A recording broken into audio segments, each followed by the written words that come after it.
Hello and welcome to Stream Tabulous. So we're going to look at a little bit of art control today with Stable Diffusion or Comfy AI in Krita.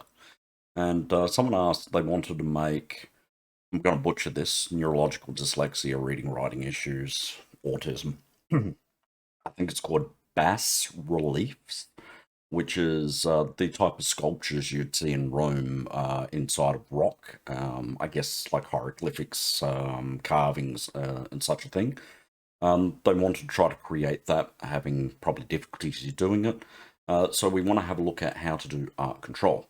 I've upset a few people last time, stating that, look, I feel that certain generated images should be copyrightable. And in that sort of aspect, I mean, I worked with Milkshape 3D for some time, doing models for The Sims. And in doing that, you know, you're putting textures in and you're wrapping it on a 3D model that you've put in there and so forth. And there's no difference with what we're using this Comfy AI or Krita. You can put 3D models in the exact same way, and you can author a prompt to wrap that 3D mesh in the textures that you want and the style that you want. You're putting the work in, you're putting the hours in to generate the art, is what I mean by it. In Australia, prompts are secured under the Copyright Act because it's the same as writing lyrics, it's the same as writing poetry, it's copyrightable. And it's called prompt authoring is what it is. So if someone generates an AI image and it's exactly the same as yours, and you can provide the workflow for it and improve your authenticity to the prompt, then it's covered by the Copyright Act. Is what I'm saying is, if you put enough work into something where it is repeatable, and I got told, oh, you know, you can write the best prompt in the world and it's not going to generate that same image over and over. That is completely wrong. With AI, you can cause it to come into a loop. With certain AI, things like Bing are different. ChatGPT is different. But when you're looking at Stable Diffusion, it is a tool. It's no different to Adobe. Adobe is covered under the Copyright Protection Act. And Stable Diffusion is the same sort of thing that Adobe is using. It is a tool. If you write the prompt well enough and it's specific, AI gets caught into a loop, may change an angle here and there, but it'll eventually do the same images over and over and over. And I get that when I do my prompts because that's what I want. Doing art for many, many years until, you know, losing the use of the right arm, and then neuromuscular condition on top of it causing massive amounts of pain and affecting what I can actually do. My background is, I mean, any artist out there is going to know this for sure. You're a control freak. When you're doing something and you want that art to look the way you want it, you want to control every aspect of it. And having the years of doing what I do or have done, I want that control. I just want this as a tool. I don't want it randomly creating something that I'm not imagining. So I put the work in to control it. So to show that would take over 7 hours because on average it takes me 3 to 7 hours to refine that prompt until every time that prompt runs, I start getting those loops. But we're going to talk about prompt control today and ways that you can control it. And we're going to have a look at that bas relief. And we're going to see how we can start to get that control into an image using Krita. And I'm always an advocate, if you're generating something with AI, put the effort in afterwards, clean it up, refine it. If there's errors in it, you know, fix it up, use the clone tools, you know, just go to town on it. Make it worthwhile. Put your passion into it. If you're not putting the passion into it and you just want to render something, look, that's completely different. And I understand that. Everyone wants to do something. But we'll go over to the intro and then we'll take a look at how we can tackle these sorts of problems and get a little bit more prompt control and how you can control your images.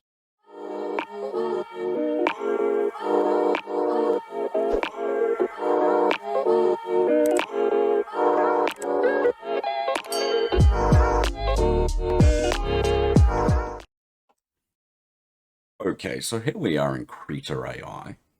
Krita. And first of all, I'm loading the Hollow World version 6 model. The Juggernaut model is actually fantastic as well. So if you come on to Civet AI, which we're going to be talking about quite a bit today, you can see the different models here. And this is the version 6 one here, which is one of the newer ones. Just come over to here to download, and you can download that model. Models do play an impact into the artwork that you're generating.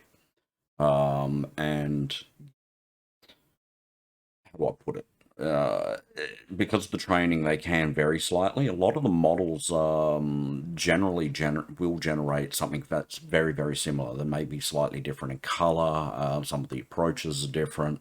It depends on the prompt and how detailed the prompt is. Other models will have a slightly sharper look, better color saturation and so forth. So that is nice. There's also prompt adherency.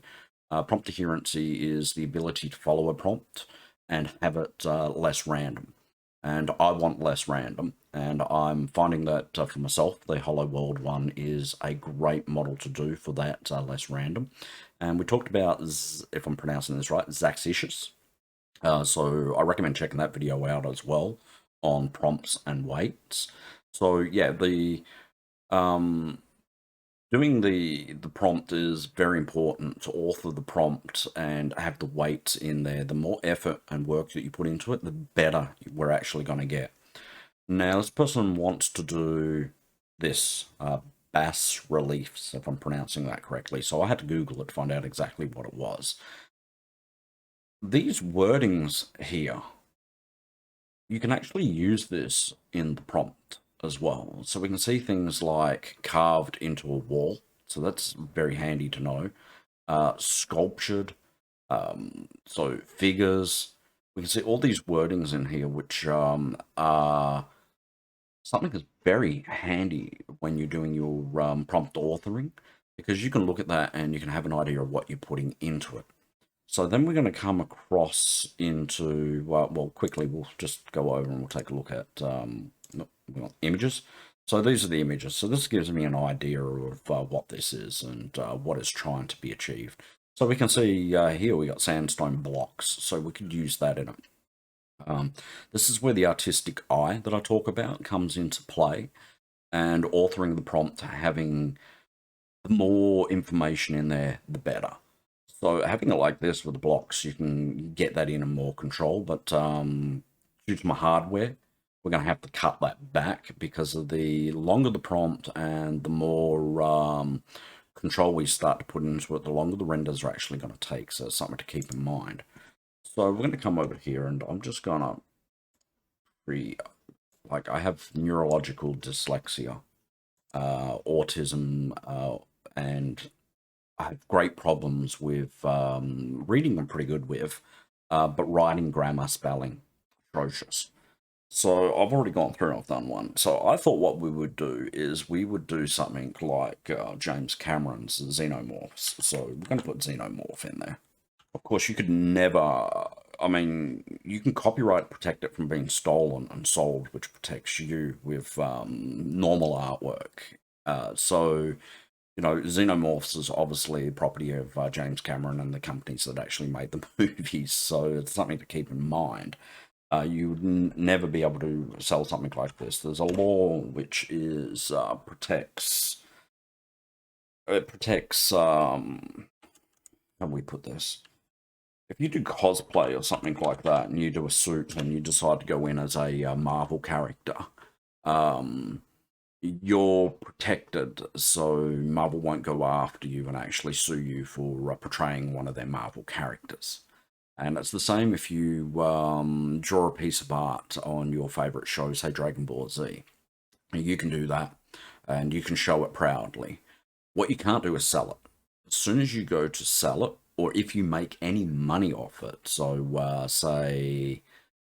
say on your YouTube channel or your TikTok or something like that, you have a character pop up of Kermit the Frog, and that's used for reward points. So they're spending money to do this. That character is making you money, so that company can go after you. So there's laws like that. So generating this image and showing it to you is okay. There's no problems with that. It's making money off it, which is the problem. I don't make any money off my YouTube. I have to specify that very clearly. No money. Any ads that pop up are that of YouTube, and I do not have it clicked to make any ad money. You should know that from the amount that you get on those. You'll notice they don't pop up randomly through my video, or they certainly shouldn't. And that's why I also recommend that, look, run an ad blocker. I don't care. I make no money whatsoever. So back to this prompt. So we want to put sandstone, because we know that most of it is on sandstone. We're going to put weather texture for the sandstone as well. Don't mind me.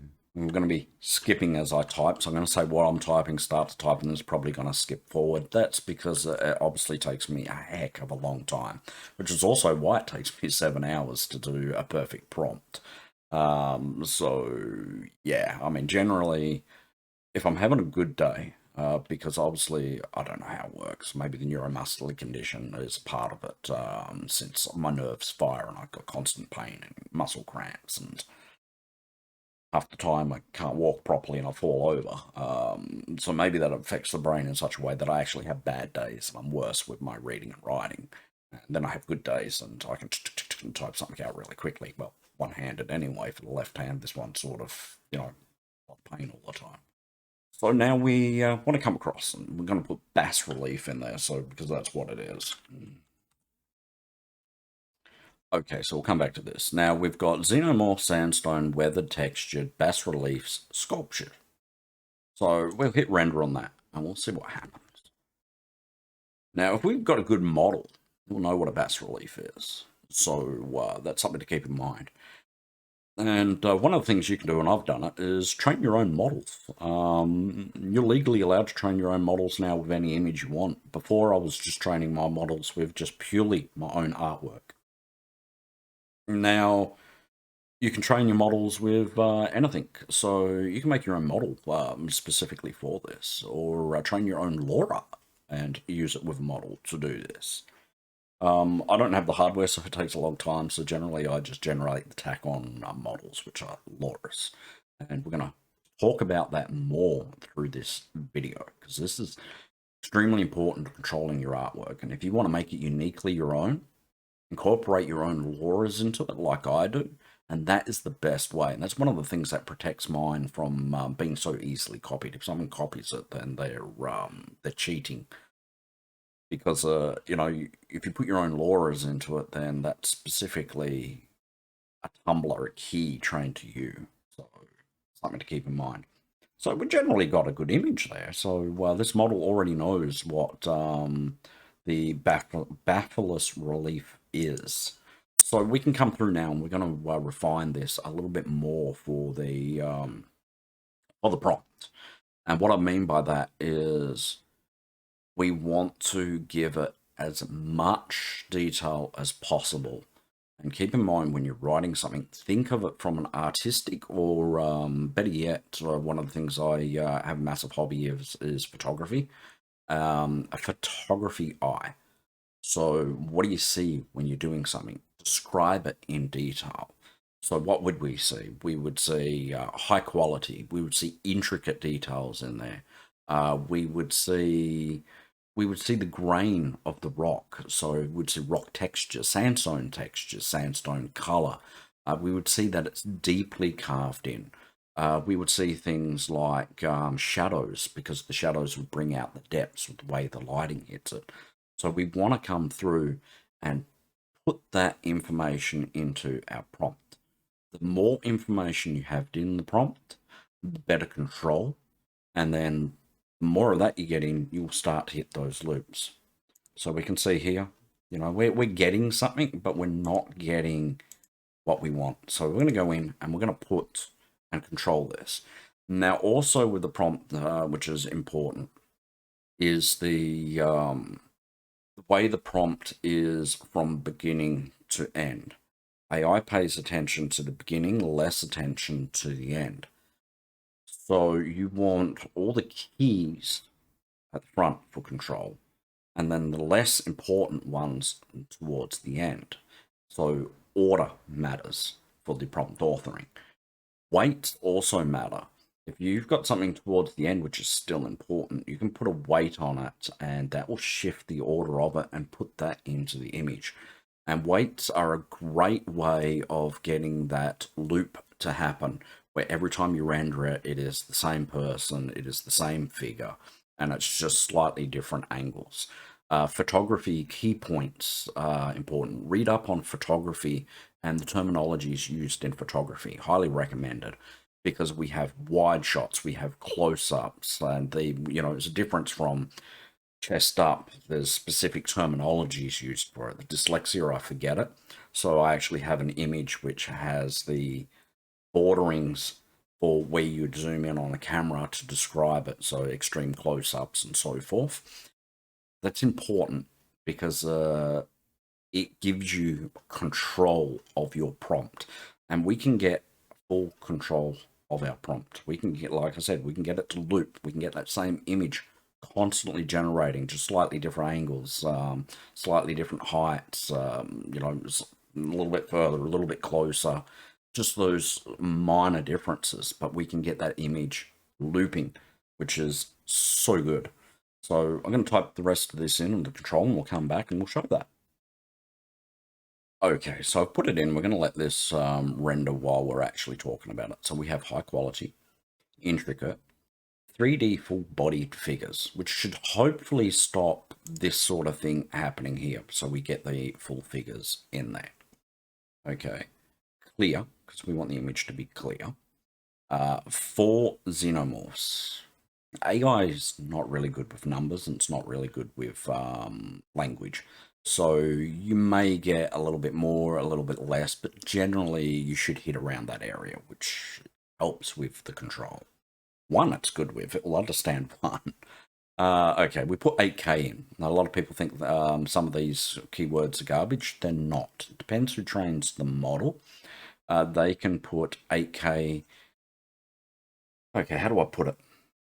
When you're doing your artwork, you might want something in the background to be less detailed than the foreground. So you deliberately leave a lot of information out of the background because it's not important if you're trying to get the viewer's eye to concentrate on the foreground, the centered character. Okay.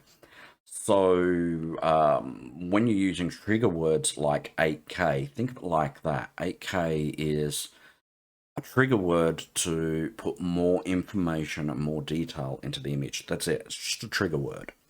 So we put sandstone weathered texture, and then we put the bas relief, and we put sculptured. We put high contrast because we often see those contrasting tones due to the way the shadow plays on an image as such when we look at them. So keep that in mind. Sandstone texture, again. Having multiples of the same word does help prompt control because the AI is seeing that a lot, and it's seeing that in different variations. So it's seeing sandstone weathered texture, so weathered, and then it's seeing sandstone texture again. It's like a weathered sandstone, but it's sandstone texture. So it's paying more attention to having that texture over it. And then we put carved deeply, because generally they are carved deeply. Some of them are shallow, you can control that. Depth, to give it that depth, which comes up to the 3D up the top, which may give us a block, just to let you know. And we put detailed again, so we have intricate up here, and we have high quality and so forth, and we want that detail. This is a short prompt. I put Roman, because generally, that sort of Roman look, I feel. So slap that in there, because that's what comes up the most on bas reliefs. Lots of details. I put cracked, broken, and damaged, so it doesn't have to be perfect. And then when we do the render, we get something like this. Now, when we render this, you may get a couple of random ones, but generally what we're going to get is we're going to get this control, and you can write pose position controls in there as well. So you can put the word standing, crouching, so forth to push that looping control more, so you're guaranteed the same every time. At the moment, we may get it crouching, we may get it crawling out of a wall and so forth, because we're not putting the effort in for that control. So think of it like describing, if you're looking at a photo and you're describing it and they say, describe everything you see. For prompt adherence, for it to replicate, it's what we want to do. We want to author that prompt with as much of that information as possible. Again, some samplers, some models, as we discussed in the last video, they lose that consistency. So some models and some samplers work better to ensure that you get the prompt control. So that's something to keep in mind. So we can see that's working rather well. And we can see again, we've got the 4 figures. This one's damaged, which is fine. So we're getting that consistency. And you can get it a lot more consistent than this if you go into the details and describe it fully. Now let's talk about more. What happens if the model I've got isn't generating this and I'm getting black xenomorphs come out of the rock work? How can I fix that more? Krita AI, let's talk about that. Okay, so we're going to come over here. We're just going to, we can, like I said, we describe these in detail. It's so important. The more detail you put in there, the better. So you can put like pits, you know, little bits of jaggedness, and just really write it up. Dirty is another one. We can look at this and we can see some of the clean sort of sandstone that's coming away, and we can see it's sort of dirty.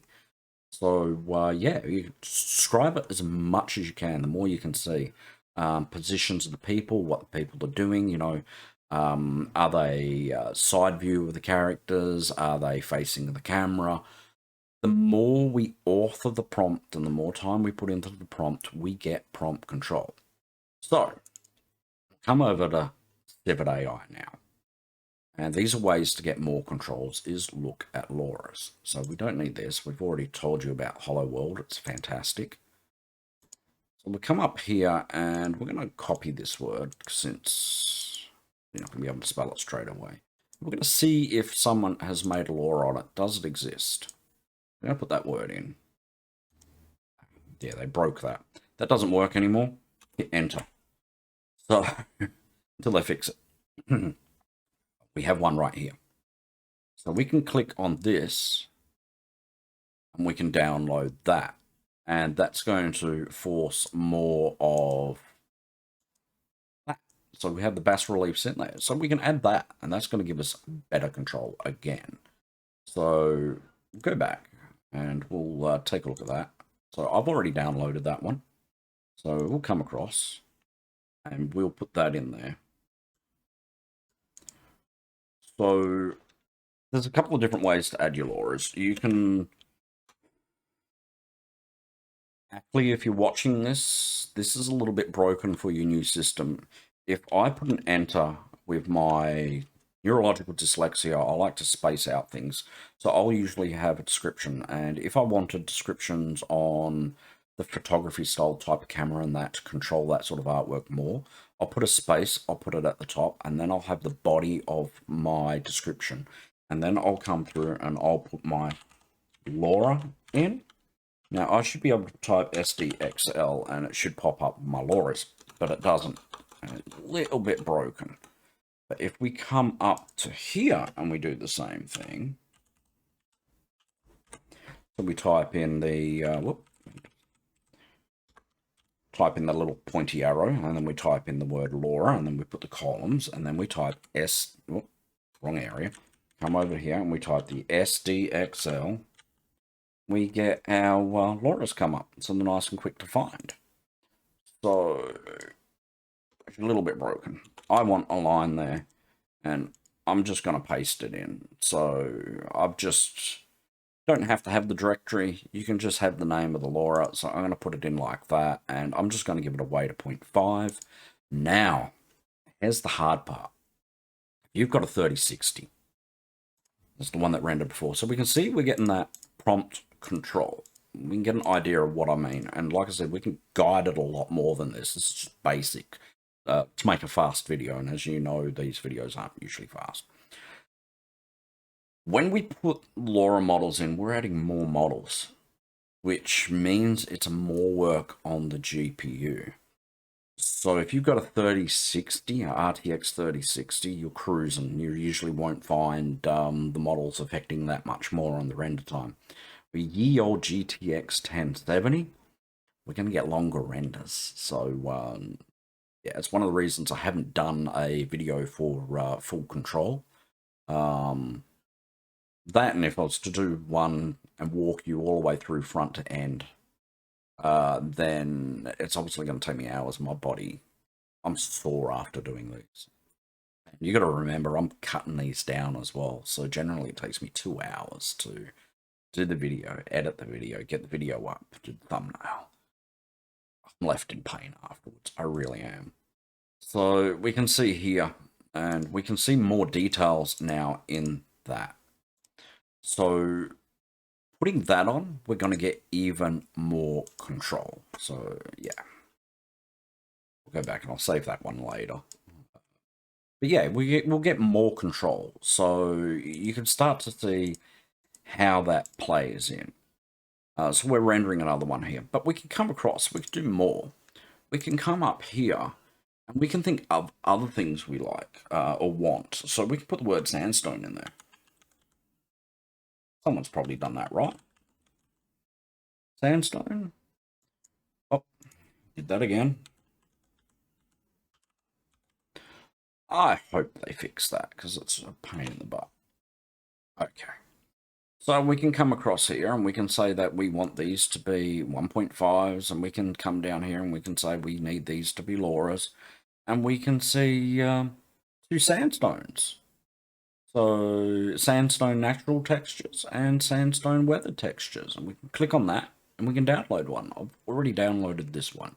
This one actually looks great because, I mean, looking at this picture, I mean, it's obviously different, but we can, yeah, we can see some cracking in that in there.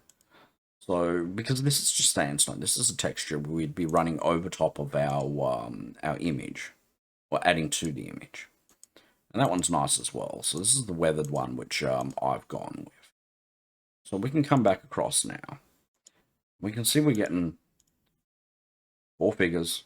They're usually in the same order. You can get an idea of that prompt control. If we put a xenomorph in here, we'll have even better control, because at the moment we've got a lot of randomness to these xenomorphs.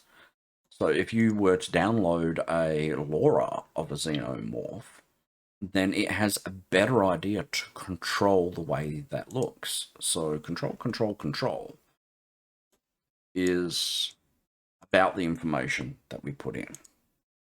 So we're going to put sandstone weathered texture, and we're going to put that strong at 0.9.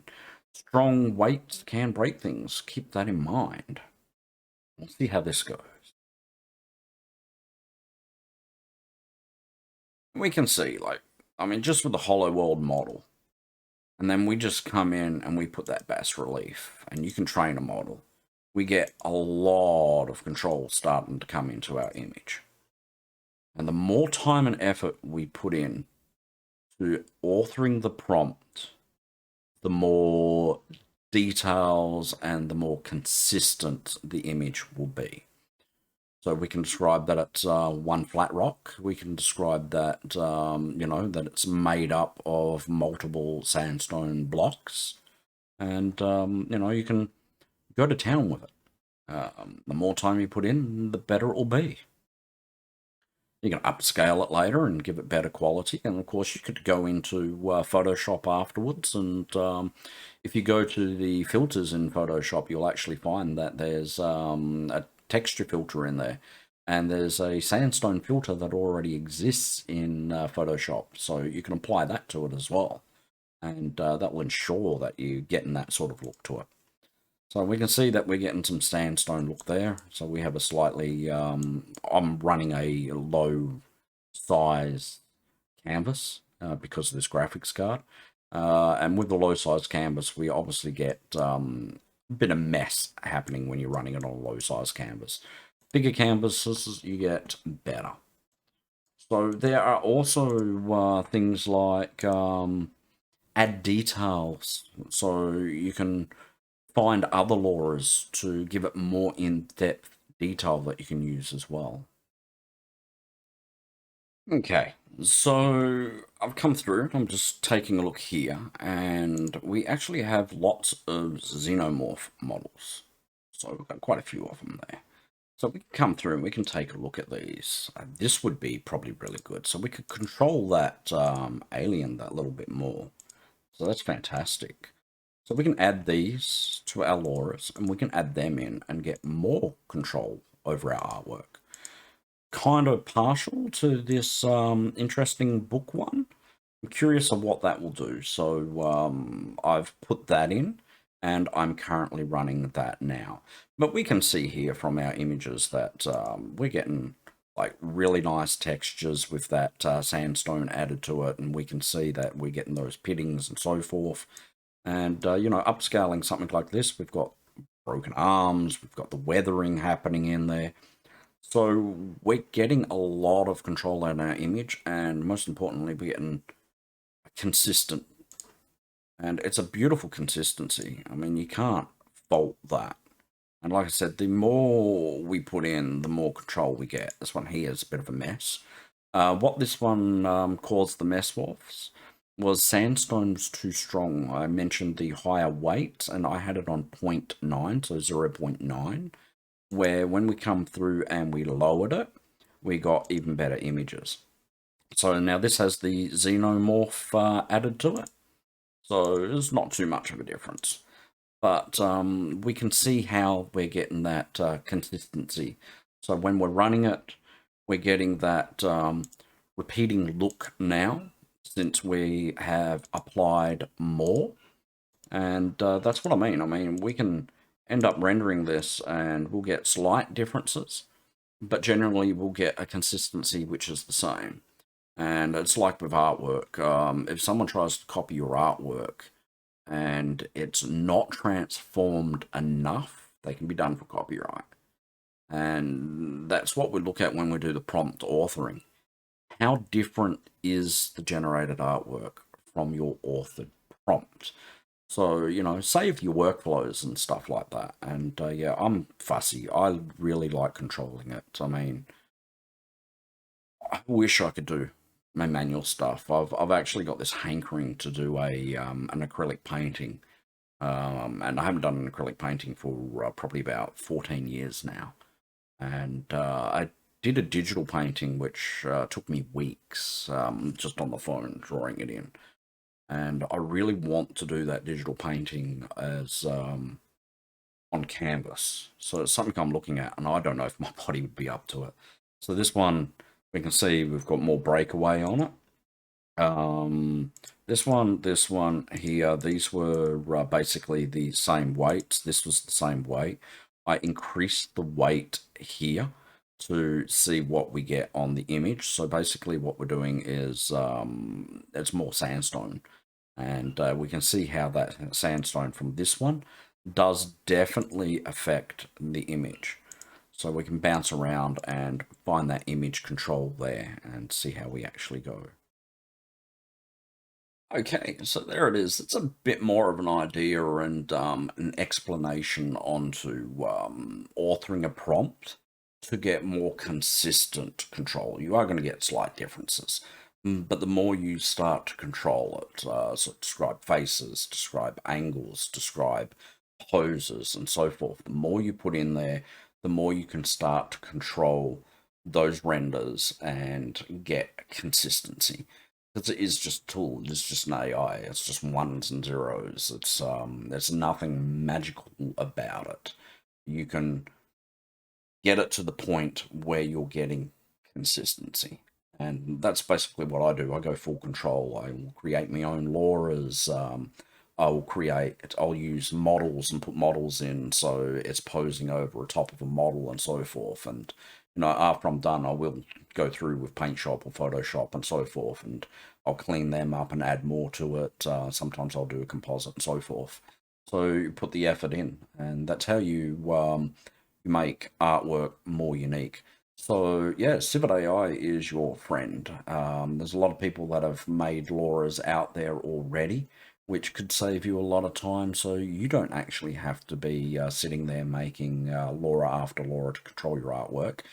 But I mean, I trained a Lora on my paintings, so and you know, I mean, I find that fantastic, but I don't share that because yeah, I get sick of the backlash. You know, pick up a pen and draw. You're lazy. Paint. You're lazy.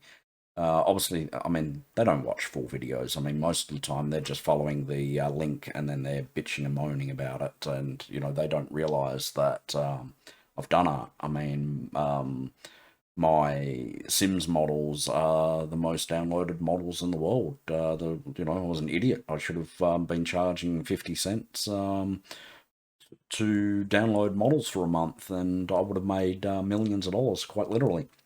So, yeah, that's not a joke, but you know, I was very, very young and I was doing it because it was fun and I love art and I love photography and it's something I've always done and I've had a passion with computing and for some weird reason, if programs aren't too complicated, my autism, I can see patterns and do things fairly easily, and I see that pattern with AI for that prompt authoring and prompt control. You can push it. And Loras are a great way of control because the Loras are very small and they're very limited. I mean, some of the Loras I've trained, like my face Lora, I've only put in like 100 images and they're consistently pretty much the same. If a Lora is trained and it is just one image in it and it's straight on, and so a xenomorph straight on one image in the file and that's in there, it's going to be exactly the same every time it renders. There's going to be no randomness. So AI is designed for randomness. You can eliminate that randomness by putting models in there which are trained on a specific image which is always facing forward. So more detail, less details, the same similar looking xenomorph over and over in the exact same position.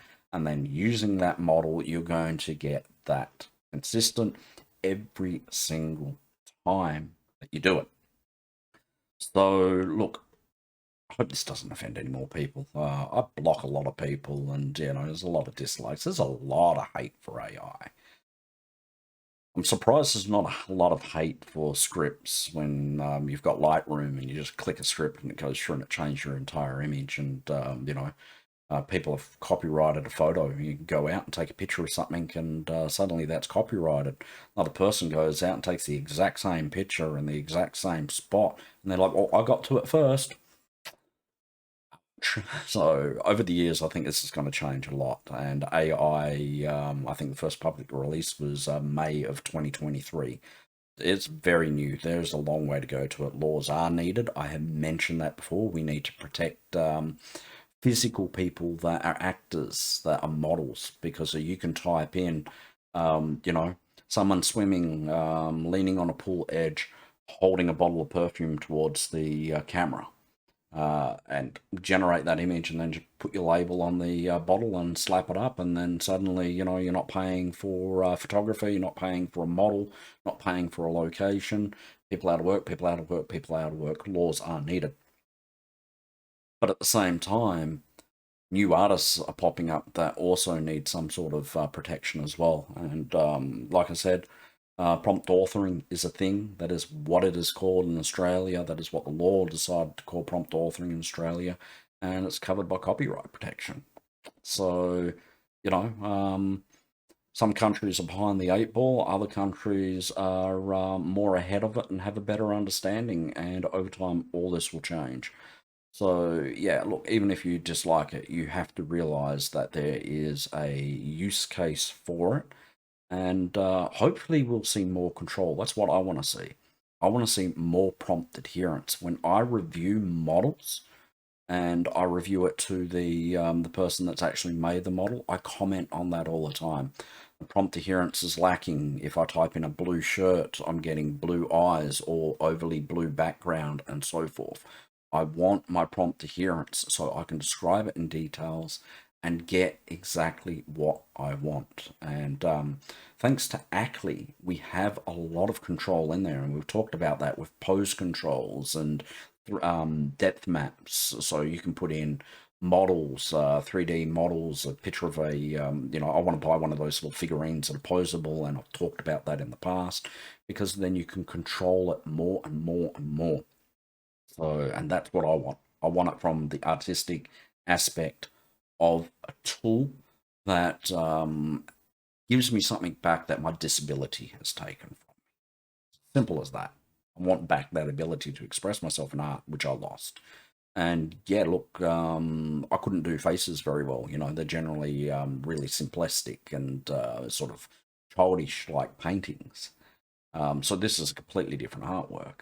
I still have that attention to detail, which comes from doing models for like Mod the Sims and so forth in photography. Attention to detail is everything with prompt authoring and controlling the way your image looks. Hopefully, some of you liked this video. If you did, like, subscribe, and get the bell on for notifications. I noticed my style downloads is over 400 downloads over the course of the videos.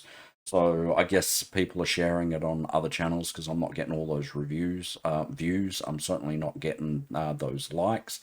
Look, if you're downloading that and you're sharing it, can you please link it to my channel and who created it? And yeah, hopefully I can get some more likes and educate more people on how to use AI and how to give it more control. And especially, big shout out to Ackley for what he's doing. Fantastic work.